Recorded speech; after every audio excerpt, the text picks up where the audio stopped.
هر وقت کسی بهتون گفت که رونالدو دریبل زدن بلد نیست، این ویدیو رو داش نشون بدین.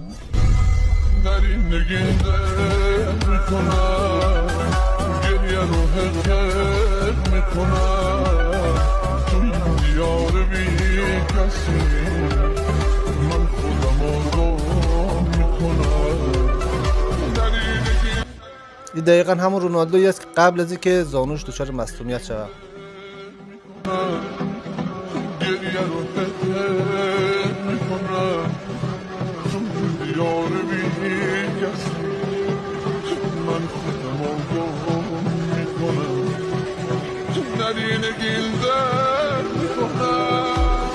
بعد از مصدومیت رونالدو فقط مهاجم نوک بازی کرد به عنوان تمام کننده.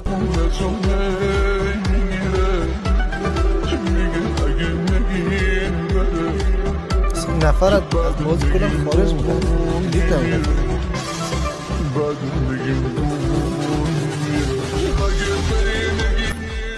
اگه خوشتون اومد یک لایک بزنید، فالو هم کنید دوستان.